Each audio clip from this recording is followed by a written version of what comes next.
Good morning, everyone. How are you today? What do you do with all that chard you guys grow? Because it grows so beautiful, so wonderful on the towers.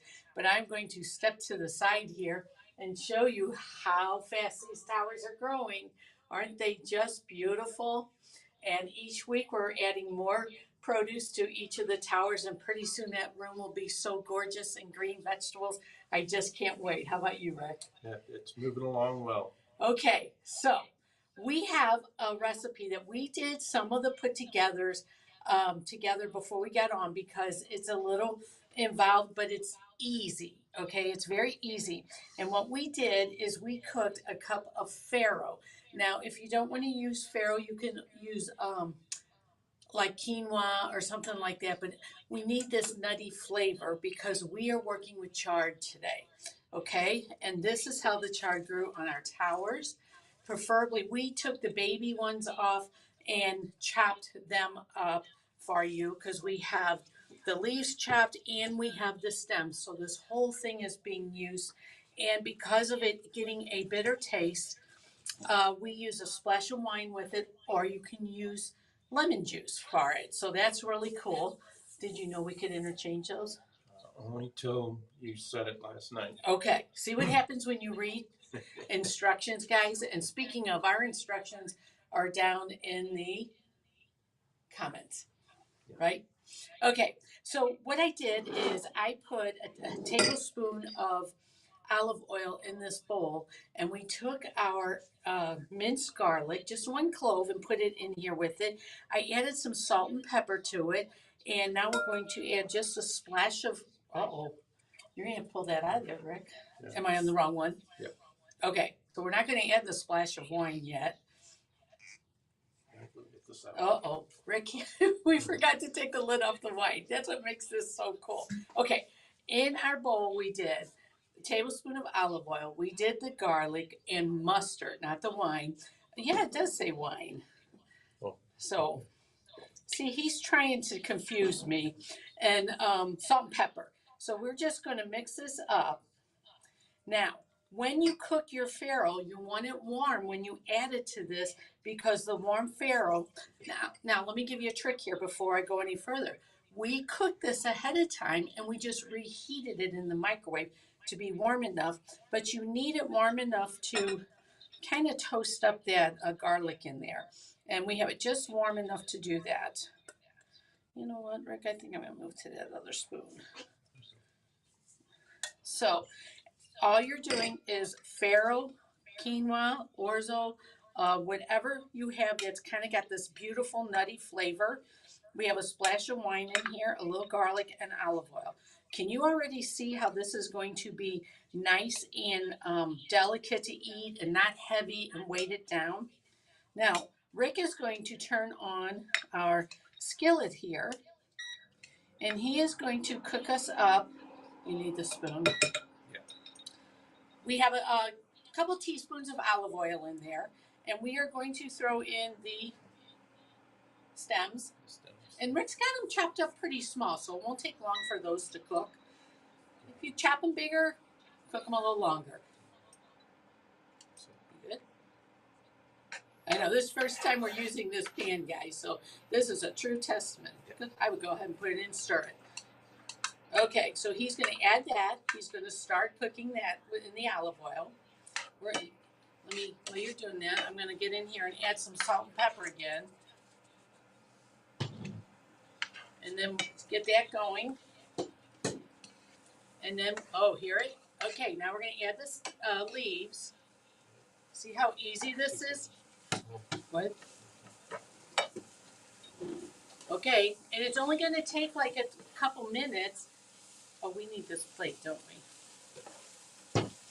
Okay. Now you want to wilt the leaves. So I have never tried this recipe, but I'm really, really curious about it.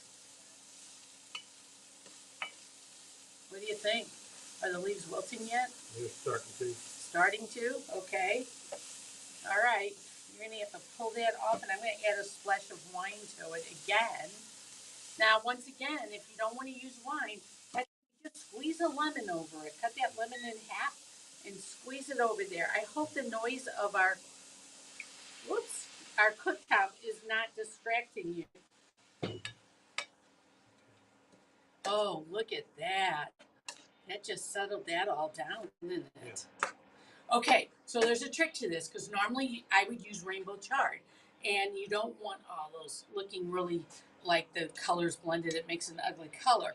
So what you're going to do now is, I don't have a spoon, so here, I'll use your spoon. We are going, and pretend you're in a bowl here. We should use a bowl, but you use some Farro on the bottom.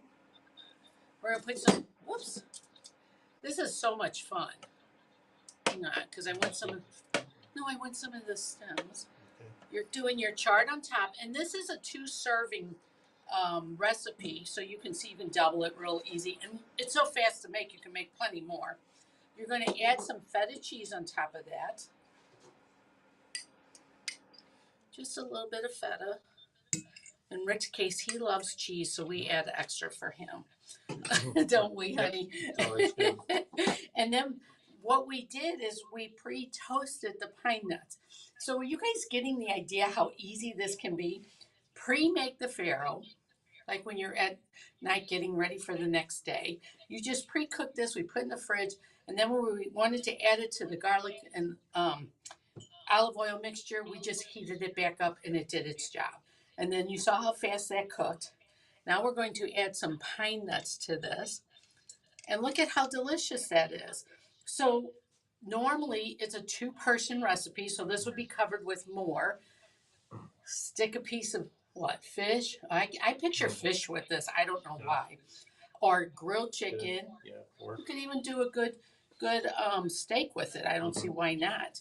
So now, Rick, here comes the true Now test. we get to try it out. Time for Ricky to taste it. So anyway, you guys can substitute all kinds of things. Lemon juice for the wine. You can substitute any kind of a healthy grain in there. This thing is so versatile. You could even use whole wheat spaghetti. That's good. Do you like it? Mm-hmm. And it's so different because I was dying to try.